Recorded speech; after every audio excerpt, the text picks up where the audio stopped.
It is your Classic Metal Show right here on the ClassicMetalShow.com. That's Xander Demos from the Guitarcadia release, and that's called Under a Darkened Sky. And from a darkened sky in Pittsburgh, on the phone with us, Chris. Yeah. We've got the great Xander Demos. Welcome to the Classic Metal Show there, Xander. Hey, how you doing, man? We're doing, man. Are you in Pittsburgh tonight, or are you out on the road somewhere? I am actually home in Pittsburgh tonight. Nice. Find me a place over there. I really want to go. Ugh. Shut up. Okay. Go where? You mean just to eat and stuff? No, to live there. Oh, to live? Well, there's plenty of that stuff. I'm sure there is. Find me somewhere down in the South Hills, will you? I'll make you my personal real estate agent. No problem. Nice. Well, Xander, we have been talking about you here on the Classic Metal Show. I don't know if you've heard Chris and I fumbling around this evening, but we're off our game tonight, so hopefully you'll get us back on track. All right. I'll try. I'll do my best. Were you down at the Warriors of Metal festival a couple weeks ago? Yes, I was with James Rivera. Right. He was headlining on Friday night. Oh, that's why I missed you. See, I was down there kind of guest hosting with Veronica and DJ Valkyrie. And oh, yeah, okay. And I missed you. I saw James on Saturday night, and I didn't even realize. Yeah, Go ahead. No, I was just going to say he stayed through the weekend. I actually had a gig the next night. That's the reason I left. Ah, well, we had James on the show from the festival on Saturday. And okay, cool. Somehow I missed I didn't even realize you guys were playing, so I totally missed you. Oh, okay. Well, that's a bummer, man. I actually would have loved to have stayed there through Saturday, but I came to do a gig, and unfortunately, the gig wasn't really all that. It wasn't worth doing, to be honest with you. But I mean, normally, I never say that about usually any gigs that I'm doing, but it wasn't organized that well and stuff. And, you don't think? So what's that? No, not the Warriors of Metal thing. The other. Oh, the other gig. The one I did on Saturday. The Warriors of Metal was phenomenal. That was great. Yeah. Yeah, that we had a great time with that. No, the gig I came home for on Saturday, I would have actually preferred to stay in Columbus, another day and actually checked out Flock of the Jetsam and all the rest of the band. Sure.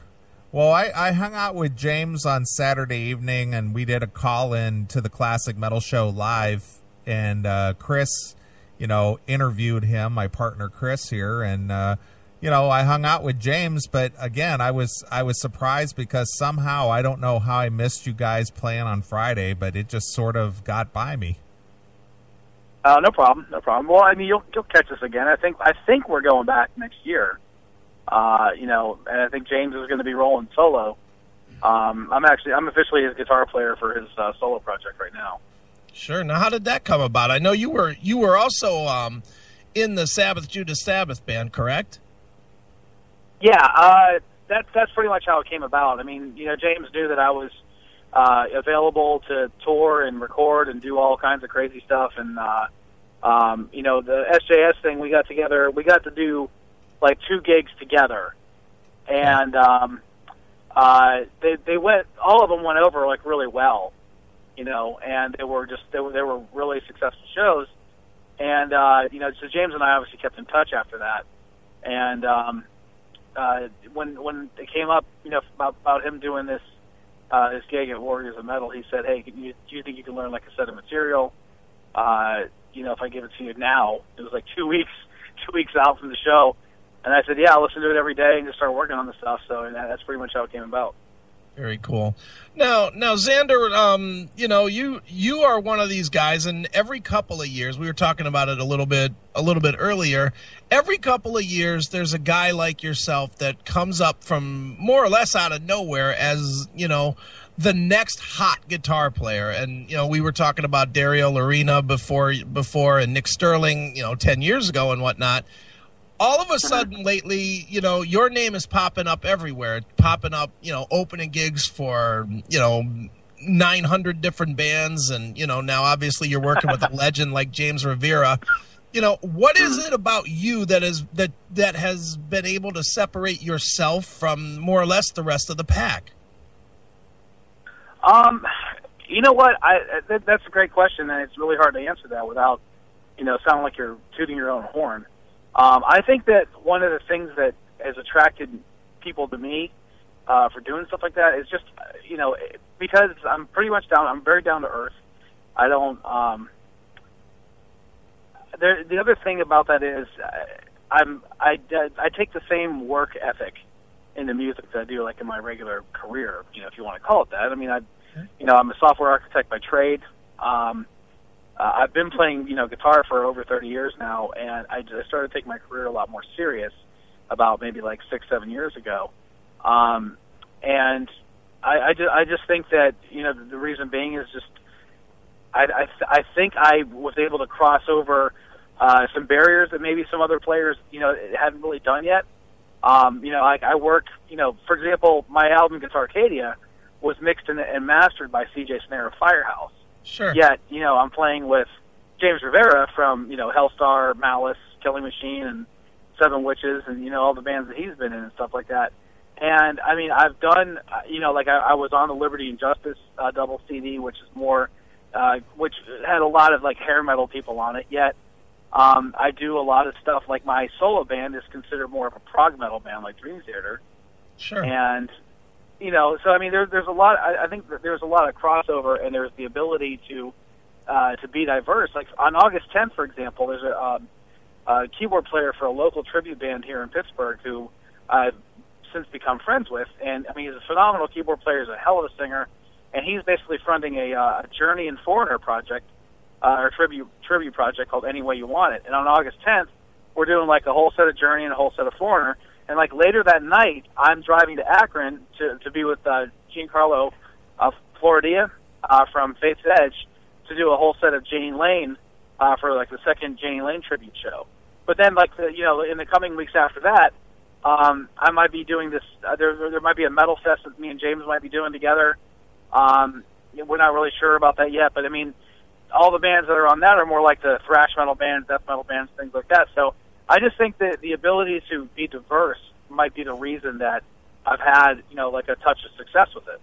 Sure. Now, when you have diversity like that, and when you're in a lot of projects with a lot of diversity like that, I have two questions on that. One, how do you find time to practice in such different mindsets? Because clearly, especially if you're playing with Rivera a lot, you're going to be playing a lot of faster riffs and whatnot. And then to transform out to doing like a Janie Lane thing, in some respects, that's got to be boring playing for you, by contrast, no? No, it's actually not. You know what? Because to me, it's like, look, a lot of people have always asked, for example, I'll kind of segue into a little thing, about what they call, shred guitar and all that kind of stuff. Well, a lot of people, they say, well, what does it take to be like a good solo person or whatever? I mean, the bottom line, it's very simple. If you own the guitar when you're playing it, if you play with authority, if you play with some level of of where you're owning the instrument and you're not letting the instrument own you, then you can make something that might seem boring very not boring. Okay. You know what I mean? And I think that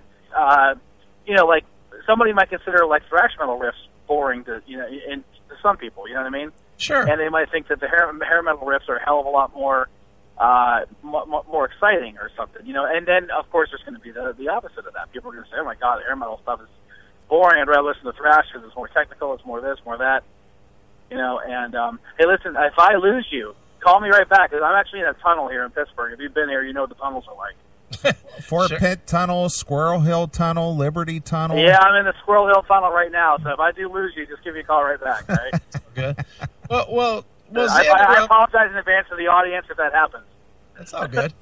Well, man, sticking with this topic a little bit, one of the things that I saw on your website is that you're getting ready to do an instructional DVD. With that, will that be kind of crossing musical boundaries, or is that going to be sticking just with technique, or what exactly is that going to entail? That's a great question. It's actually with both. No matter what balance, there he goes. And there he goes. Going through the Squirrel Hill Tunnel. Going out toward Irwin out that way. Does he not realize he's on the phone with us? He should have pulled off the road. Yeah, he should have pulled off at the pull-off over there. The hell? Yeah, seriously, man. Well, yep, there he goes. And he's gone. Yeah, it's about a 1.5 mile tunnel, so he should be back out in about 40 seconds. Sure. Dude, there's one thing about it. I am definitely always interested in this kind of stuff, though, man, because I just don't understand. I've tried it, with radio, as an example, with me doing our show and then trying to transition into Ron's show. And it is very difficult for me, it's very difficult to do. I could do Ron's show fairly easily, but it is a difficult transition to go out of what we do, out of shock jock to clean. Right. And where he's playing in a lot of different musical styles of bands. I can't even fathom playing an hour of Black Sabbath music and then driving 2 hours and then playing an hour of Janie Lane music, Well, but his guitar doesn't curse. Yeah, I guess. So I think that's a little bit different. Yeah, definitely. Well, let me give his phone a jingle here again, and give him a ring back here. Let's see what we can do here. Do do do do do do do do. Oh, I got a fuzzy signal here. Got a lot of static on that phone. Is that you? That's my phone is staticky. Mm. Hang on. There we go. I got a nice clear signal now. All right. Do do do do do do do do do. While your party is reached. I am happy.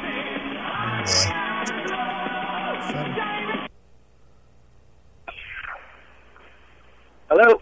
Are you out of the Squirrel Hill Tunnel now? Yeah.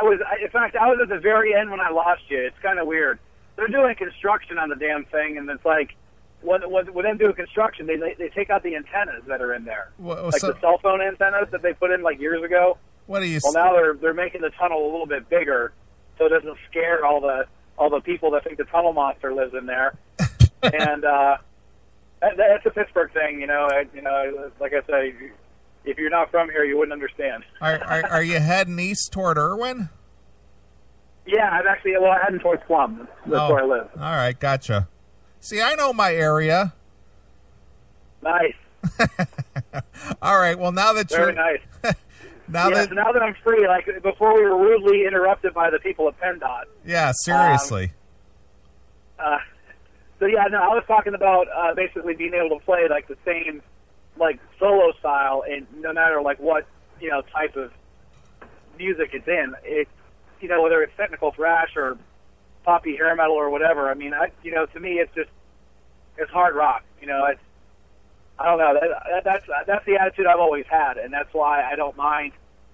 Somebody said, "Hey, look, would you like to go on tour with this band? You're going to have to play Journey style material." Well, you're tugging at my heartstrings there, because Journey is my favorite band. So I mean, a lot of people are like, "Wow, you do all this technical metal stuff, and Journey's your favorite?" It's like, yeah, I do have.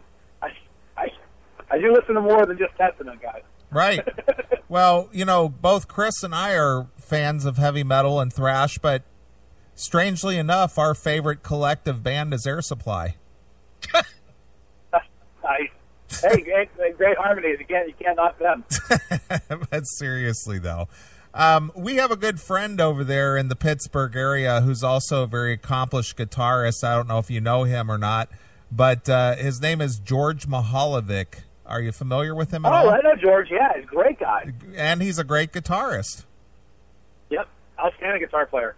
Excellent. Well, cool. I'm glad you know that guy. He's one of the nicest guys over there I know. Chris hates the area. Cool. Chris hates the area, but me personally, I'm going to have to talk it up the most I can during this interview. Nice. If you look at on my Facebook page, look at the NAMM 2007 album, you'll see me and two former drummers of mine, and then George, all in this picture, and all four of us were just totally hammered at the NAMM show. This was like at night, and we were at the Hilton. I took one of those selfie pictures of the four of us, and actually did a pretty good job. Excellent. Well, how did you hook up with CJ Snare to produce your record? CJ is a good friend of ours. We had him on the show about 2 months ago to promote his new project, Rubicon. Yeah, Rubicon Cross. Rubicon Cross, yeah. They're amazing. Amazing band. Basically what happened is in about February, or I think it was like February, March of 2011, he and I had already been friends on Facebook. And so what happened was he put this post up and he said, hey, I'm offering my services mixing, musical projects. If anybody's interested, just go ahead and hit me up on here. And I said, wow, that'd be pretty cool because, I mean, one thing, stands out to me is Firehouse's recordings. Now, I know that CJ may not have done all the mixing, you know what I mean, on the, the famous first album and, even all the albums after that. But he definitely has the ear for it, if nothing else. And so, despite that, Firehouse's albums to me always sounded amazing. And I said, hey, you know what, I'm going to go ahead and just ping this guy on this. And I did, and he said, hey, here's my number, call me. And we talked on the phone for like an hour the first time, and after that we just kind of built a relationship, and we had a great working relationship over the past couple of years now. And he's going to do my next album too, just because I love the way he mixed the first one. Now, how did you hook up with Justin Murr? Because he's a frequent guest on the show, and he takes a lot of our pot shots, and he rolls with the punches, and he thinks we're actually funny. So how did you hook up with Justin Murr? Justin was hooked up also, I think, through Facebook. I think my manager had talked to him, and he was looking. I think he basically had offered up a couple spots to do some solos on a couple of those songs that were on, like a couple of the original songs that were on the Liberty and Justice Cigar Chronicles album. And so basically he offered a solo up to me, and J.K. Northrup sent it over, and that was it. I put my solo down, sent it back, and finished product sounds. The whole thing sounds really good. Excellent. Like the whole double album. Right. Well, speaking of that, and we've given people a lot of shit about this lately because it just seems to be such a trend. And being that you're, an accomplished guitarist and you do play tribute music and so on and so forth, what is your take on all these cover CDs out there? I mean, they are just coming out of the, they're just coming out from everywhere. Everybody's doing cover CDs, It's just like, why? What is the reason to do an entire CD? And in Justin's, in Justin's case, he did the whole original music mixed with covers. What's up with that? Right. What's your thoughts? Well, you know what? I don't think it's a bad thing because I think sometimes it's, you're reinventing the wheel a little bit on that. But at the same time, a lot of the covers that you hear, even on the Liberty and Justice CD, they have like an obvious original tinge to them because they're all done in a very unique way. Now, I mean, I'm one of those guys, especially like when I was growing up in the 80s and stuff like that, I always liked to hear covers of other songs. But, I mean, for example, take a very famous cover like You Really Got Me from Van Halen. It was a cover of a Kinks tune that wasn't even that old. And if you look at the obviously in the late 70s, there was still, to this point where we are today, there was still about, 35 years of music that hadn't even been written yet. You know what I mean? So back then, if you look at it logically, it was like, wow, that was kind of a risk to do a cover tune on an album like that, right? But, I mean, I can't even listen to the Kinks version of it. I think it sucks compared to Van Halen.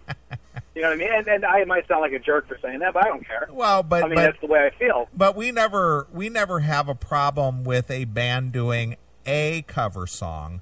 But when it comes to doing complete, you're talking about like a whole album. Yeah, a whole album. I mean, Tesla put out 2 full cover albums and an EP. And an EP.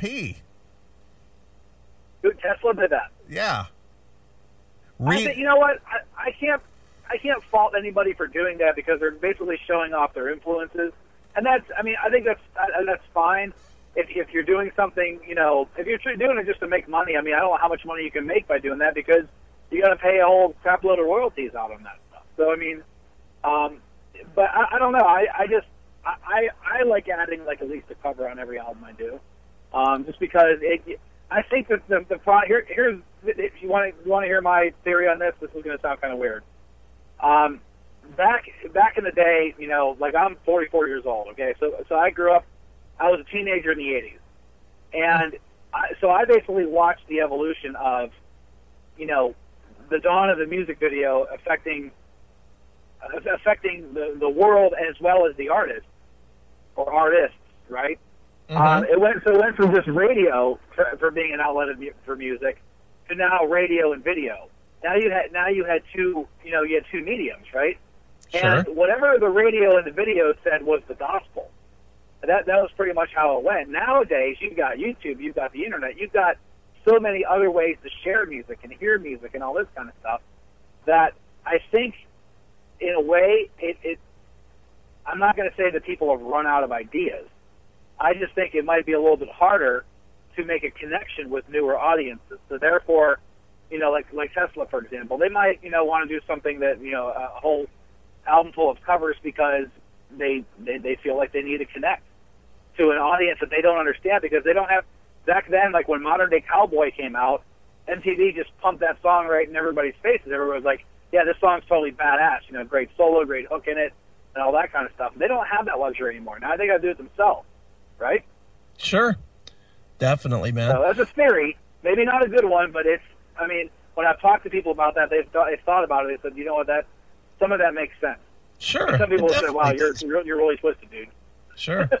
Well, dude, what is it that's going on in Pittsburgh these last, I'd say 10 years or so that is producing so many, you know, solid guitar players? I mean, you're obviously making some noise in the business right now. Certainly, what's his name, from Black Label Society. Nick Cantonese is from that area. George, who we talked about earlier, is from that area. You know, just solid guitar players coming out of Pittsburgh, and yet Pittsburgh's not really known, you know, as a metal type of a town. So, you know, what is it that's happening there where people are becoming better at their craft than other cities? You know what, that is a really, really good question. I mean, and I'll tell you what, I'm probably not qualified to answer that one, to be honest with you. It's like, I wouldn't be able to tell you that. I mean, I know Red Beach is from here, obviously. Yeah, he's out there in Monroeville. Yeah. Yeah, I mean, we live right near each other, actually. And I mean, there is a group of solid players. I think that, you know, Pittsburgh had a very dedicated group of hardworking musicians just in general. But, you know, I think that some of them are veterans of a music scene that was once very vibrant, you know, and some of them have stuck to it. Some of them have said, you know, to hell with it. Right. And I think the ones that stick to it, they say, you know what, there's still a market. And I mean, let's be realistic. I mean, by the year 2000, I think guitar players like myself, we were sitting there scratching our heads saying, okay, this just sucks. What are we going to do?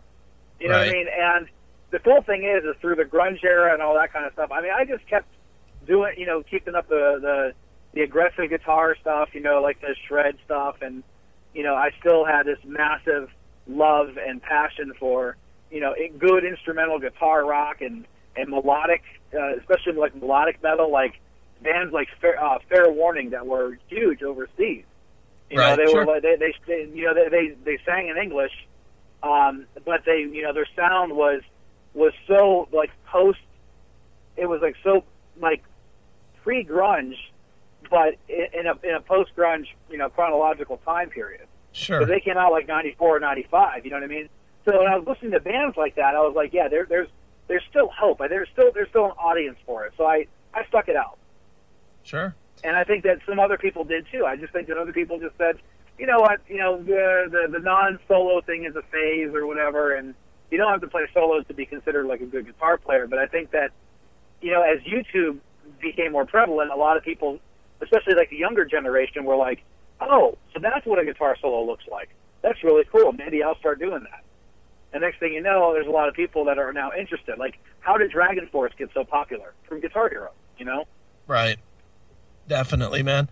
Well, dude, for you being in, you know, several different bands at this point, you know, at some point, you know, do you plan on picking one outlet to be your main outlet, or do you just plan to keep bouncing from week to week and band to band, or what is your plan going forward?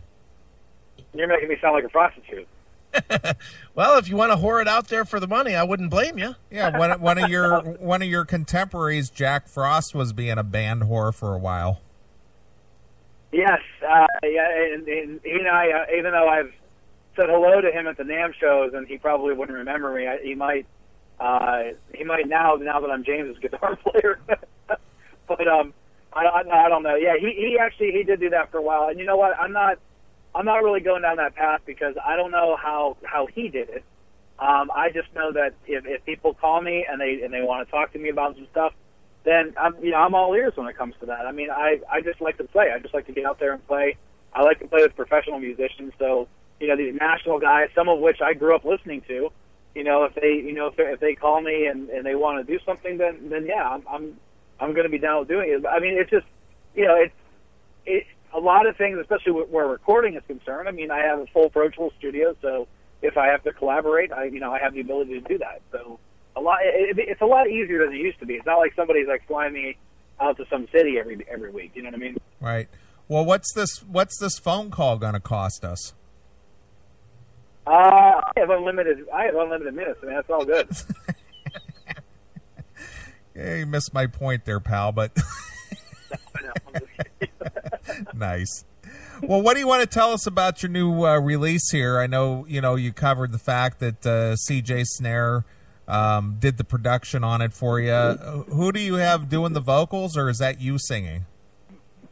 No, my vocalist name is Mario Bresca. He is from a local, like what used to be a local progressive metal band called Sacred Dominion, and they were basically they disbanded, and the drummer, bass player, and him, the singer, joined me and my keyboard player for my first version of the XDB, the Xander Demos band, when we released Guitarcadia last year. So we went from being like a primarily like instrumental band, which of course doesn't have a whole lot of cachet and marketing power, but we went from doing that to now a vocal oriented band. So I mean, it's a really cool project now. Nice. Well, where can people find it? Tell people where they can find your new CD. Yeah, basically as of right now, the best place to go is to go to XanderDemos.com, and if you go there, basically you have links to pretty much all of the social media, like, and everywhere where music can be streamed, like whether it's Reverb Nation or SoundCloud or whatever, even the Facebook music player and all that kind of stuff. I mean, links to all the social media is right there. I mean, it's just XanderDemos.com. Excellent. And yeah, and if you spell it with a Z or X, it doesn't matter. Okay. I spell with an X, yeah, but I also reserve the XanderDemos.com with a Z, just in case somebody said, "Oh, his name's Xander, he must spell it with a Z." Right.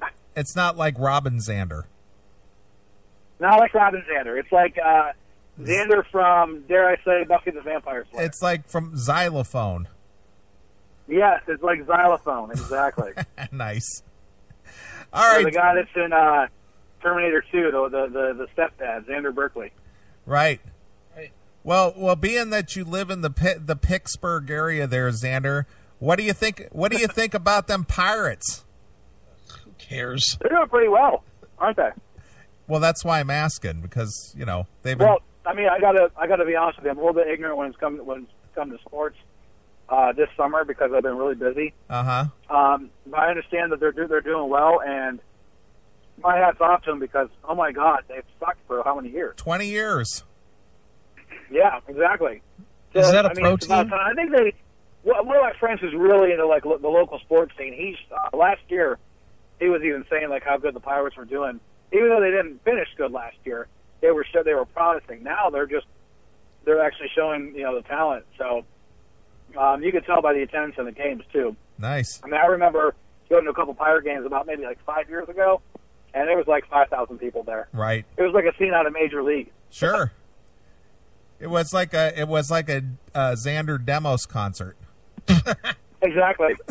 You know what I mean? Like especially like when I go and I do like an all instrumental set, people are like, "Oh, this guy's playing instrumental. It's time to go to the bar." Right. All right, Xander. Well, we appreciate you taking some time to talk to us here on the Classic Metal Show, and we always ask our guest a classic metal show traditional question. How has Lemmy from Motorhead influenced your career? I gotta be honest, not very much. All right. I mean, and here's why. When I started playing guitar, I kind of bypassed Motorhead. I know it sounds like, how dare I say that, but I didn't have an appreciation for Motorhead until I got older. So it was like when I started out, I was really into Journey and Boston and Night Ranger and a lot of the more popular AOR bands. You know what I mean? Sure. And but as time went on, I was like, wait, some of the Motorhead stuff's actually pretty cool. And then you could see that the fast music and like the speed metal that they were doing was such an influence on Megadeth and Metallica and all those types of bands. And so, like I said, as I got older, I had more appreciation for it. So, but in the beginning, yeah, there was virtually like no influence. In fact, the only band out of the '70s that I really liked that was like considered a '70s band was Van Halen. That was pretty much the only one. Sure. So, some people look at me, they're like, "Wow, how dare you say that? Weren't you a Led Zeppelin fan?" I said, "Well, no. I became a Led Zeppelin fan as I got older." But you were a Boston fan, Xander? Very big Boston fan, yeah. So they're a '70s band, yeah. So there's a couple of them. Sure. Well, I mean, as a Boston fan, with what happened to Brad Delp, does that mean that you no longer grill? No, I just use gas instead. Wow. That's just a bummer, man. He had a hell of a voice. What was he thinking? Apparently, he wasn't thinking about grilling in his bathroom. Oh man, that's rough. That is rough. All right, Xander. Well, it's been a pleasure speaking with you. Thanks for taking some time to talk to us here on the Classic Metal Show. And we always let our artists pick a closing song off their new disc. So what should we play, and why don't you tell us a story about it? Let's see. Why don't you run with, since there's, most of the instrumentals on there, why don't you run with the title track, Guitarist. Okay. And the story behind Guitarist was basically the little hook in that song I wrote so long ago, and I had been looking for like a song around it. So as we were winding down production on the album, the keyboard player even said to me, he's like, "What are we doing about the title track?" He said, "Didn't you say you had a song?" I said, "Oh yeah, I got to show you the riff on that." And he's like, "We'll do that next practice." And the funny part about it was I hadn't even written the damn thing yet.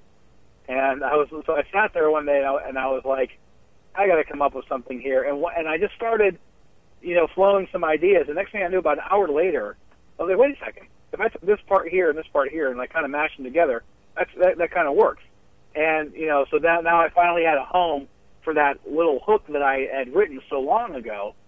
And when we put it all together, I was like, wow, that song actually turned out pretty good. And that's actually one that we play at almost every show now. Excellent. All right, well, the new Xander Demos release is called Guitarist, and you can go pick that up and find him out there on Facebook and check him out with the James Rivera Band and all the good things he's involved with. So here it is. This is Guitarist, the title track, exclusively here on your Classic Metal Show.